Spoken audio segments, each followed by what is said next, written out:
Good morning, everybody, and a happy Friday morning to you. You guys, we have quite a bit of royal family news to get into today, including some wonderful updates from the working royals.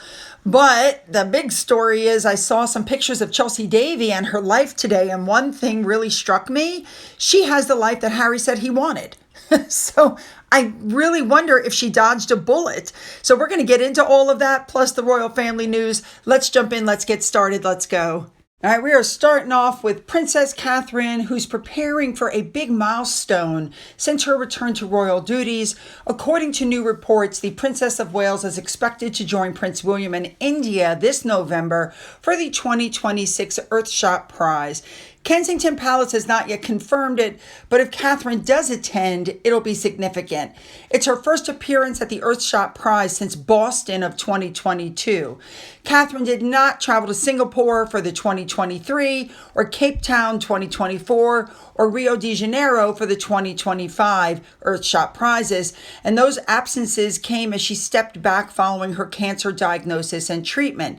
Now, gradually, she's been increasing her workload. We have a trip to India coming up, and that would represent a major step forward because it's not just another destination for the couple. Remember, they toured India in 2016. And remember, they posed for that memorable photograph that was almost exactly like Diana's picture, which had been taken in 1992. So, listen, Catherine has been an important supporter of Earthshot from the very beginning. She helped encourage William when he questioned whether it could be a global success that he envisioned.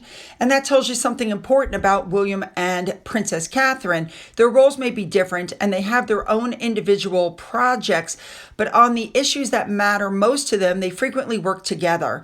And we know that Catherine's love of nature has been evident throughout her royal life, particularly in work involving children, the outdoors, early development.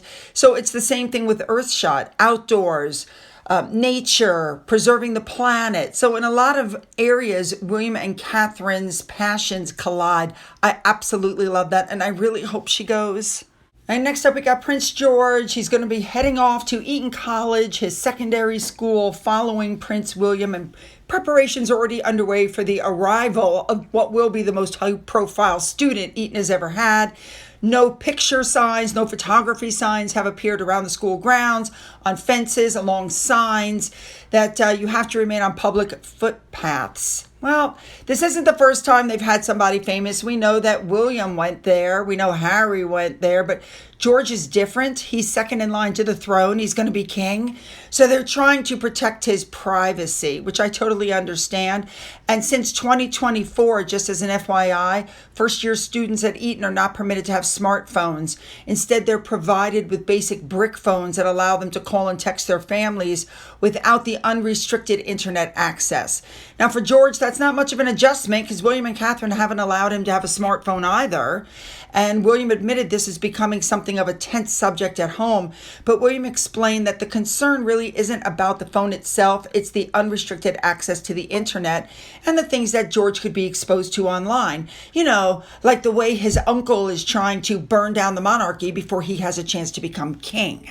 All right, moving on. One of the royal family's most cherished summer traditions is about to begin. Balmoral Castle has closed to the public, which signals the start of the royal family's annual summer retreat in Scotland. But for this family, Balmoral really is more than just a vacation home. This tradition dates back to Queen Victoria and Prince Albert, who bought the castle and the surrounding land in the 1800s. And ever since, generations of royals have escaped there during the summer months to walk, fish, picnic, and spend time together away from the public eye. It's rejuvenation and reflection. Now, the late Queen loved it there. She would often arrive in Scotland in late July and remain there until October, with different members of the family coming and going throughout the summer. And of course, that's where Prince Philip proposed to Elizabeth in 1946. They spent part of their honeymoon there. She raised her family there during countless summer holidays. You know, her horses were there, her corgis. Yeah. Now, sticking with King Charles, he's opening up another fascinating piece of history to the public at Sandringham. A historic Victorian water tower on the estate has undergone a major restoration, and it's been transformed into a private overnight retreat for two. Simply known as the Water Tower, it has stood there on the estate for 150 years, built in 1877, and it provided fresh water to Sandringham House and the surrounding estate. And at the top once sat an enormous cast iron tank capable of holding 32,000 gallons of water. The interior has heritage-inspired furnishings, reclaimed pieces from around the estate, and historic pictures of the royal family. How cool is that? So you can rent it out and have like a nice, vacation, just two people on the royal estate. Love it. All right, I told you yesterday about the Duchess of Edinburgh taking on a new royal patronage. Well, a video came out after I finished that video, and I wanted to play it for you. I'm going to put some nice music to it. Listen to this.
Remoulade Sauce and Carol M for showing us this gorgeous pink outfit that Sophie was wearing. Let's continue. Next up, we have the Duchess of Gloucester. This took place either August 10th or 11th. She was out representing the royal family at another important engagement, and this time she was honoring 100 years of service by the Royal Military Police. And there was a double anniversary. The Corps of Military Police is celebrating its centenary, as well as 80 years since it was granted the prestigious royal prefix. She attended in her role as Colonel-in-Chief of the General's Corps, bringing together service personnel, veterans, and families to recognize generations of service. Now, this was very exciting. There was a gentleman there who was the last surviving member of the Corps of Military Police India, who later joined the Royal Military Police during the Second World War, Owen Filler. He's 106 years old. He said he'd never attended a gathering quite like this. He was very proud of his military service, as he should be. The Duchess also visited historic Southwick House, where she unveiled a portrait of herself. And that place, the house, has an extraordinary place in British military history because it was from there that Allied commanders planned and launched the D-Day invasion in June 1944.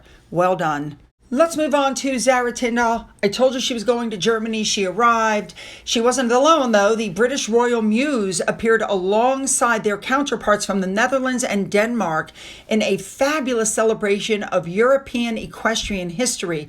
Buckingham Palace described it as a privilege to participate, saying the Royal Mews had been invited by the FEI, and the occasion also celebrated the long-standing relationship between Britain and Germany.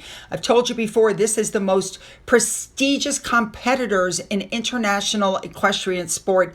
This is only held once every 4 years, and some of the world's finest horses and riders are together to compete for individual and team honors. Fabulous.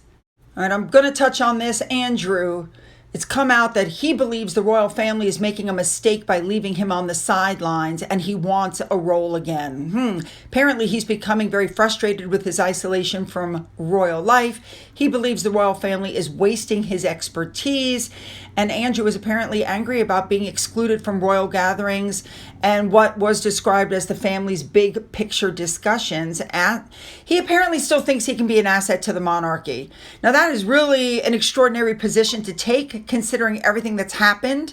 However, with that being said, Andrew's never been charged or convicted with any crime, and I'm sure there are other people on the Epstein list, especially here in the United States, and yet the only person we ever hear about is Andrew. So, yeah, I can understand why he's frustrated. Okay, moving on. It's not royal, but I'm adding it anyway. James Middleton, Princess Catherine's brother, shared a beautiful photo of Inigo. They were apparently those who headed out to watch the solar eclipse. He captured a beautiful picture, and the 2-year-old was seen pointing towards the sky as he watched the eclipse go on. He'll be 3 next month. And of course, the dogs were right there by him, and really cool. All right, let's move on to our Harry Meghan stuff. I told you already that Harry and Meghan wanted to sit down again with Oprah for a second major interview, but Oprah wasn't interested, especially after what happened with the first interview. The backlash was horrible, which is why Oprah removed the interview from the internet. So there's really 2 things here. Number one, if Harry's trying to reconcile with his family, doing another interview isn't going to help. But number 2, it appears that Harry and Meghan no longer have the automatic Hollywood leverage they had back in 2020. And that's a broader pattern. Everything has dropped from them. So it looks like they've burned their bridges in Hollywood.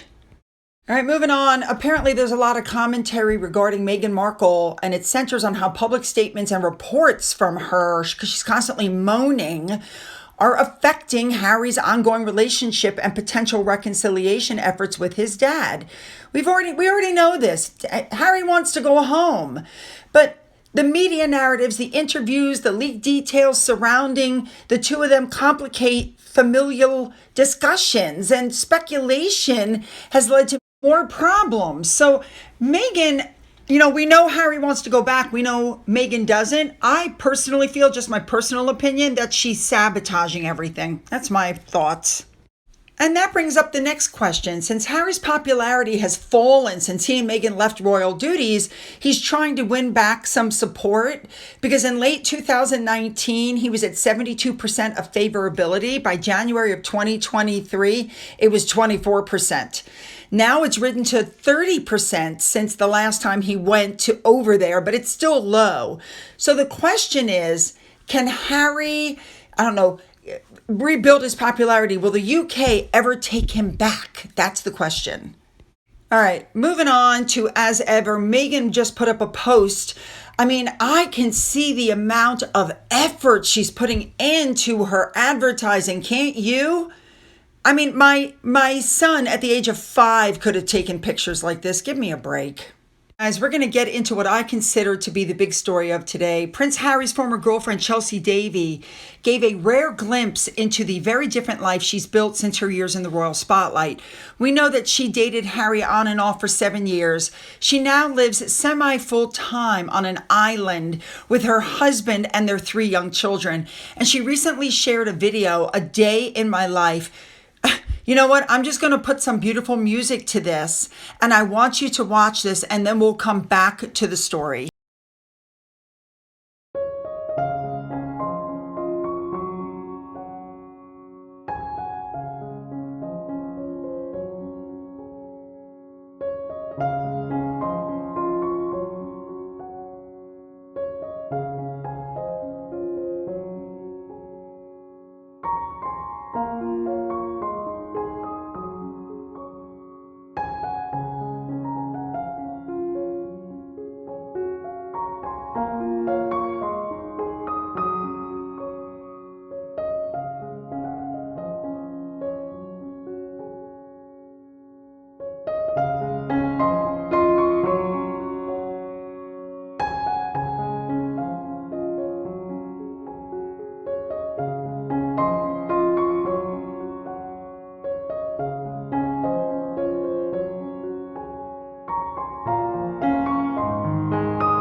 This island has been a part of Chelsy's life since childhood. She visited it with her family since she was 4. She married her husband Sam there in 2022. The couple decided last December to relocate there semi-full-time. She has 3 children, Finn, Leo, and Chloe. And this is certainly a different life from the one that she experienced while she was dating Harry. Their relationship lasted from 2004 to 2011. Chelsy regularly found herself in the royal spotlight. She was at polo matches, society weddings, royal events. She even met the late Queen and King Charles. But their relationship was very turbulent. And Chelsy decided that royal life and everything that came, with it wasn't for her. I think it was William and Catherine's wedding that is said to have reinforced how public her own life would be if she married into the royal family. Now, looking at Chelsy's life today, she certainly dodged a bullet. She's married, raising 3 children, running her own business, living much of the year on a beautiful tropical island, largely outside the glare of the world's media. And that's the irony, because Chelsy now has the kind of life that Harry himself said he wanted. Marriage, children, privacy, and the freedom to raise a family away from the constant pressures of royal life. So Chelsy walked away from that world years ago and built something completely different. So you look at this and you think, well, Chelsy married the right man, but Harry definitely married the wrong woman. Chelsy had access to the most famous family in the world and decided, no, thank you. Whereas Meghan ran towards Harry, love bombed him, and, got him to marry her so she could up her platform. And she's constantly in the press. And of course, we know now that she's the one leaking to the press. So yes, I think that Harry would be jealous of Chelsy and the life that she's built, because if Harry had married her, if Harry hadn't been cheating on her constantly and they had gotten married, it could have been Harry living on that island with Chelsy. Seriously. Those of you who may not know this, when Harry was suing the Mirror Group newspaper, alleging unlawful information gathering and phone hacking, his testimony detailed how intense tabloid intrusion and surveillance ended his relationship with Chelsy. Not that he cheated on her, not that he was an ass using drugs and he was paranoid. No, it was the tabloid's fault. And you should know that he mentioned her 118 times in his written witness statement submitted for the High Court phone hacking lawsuit.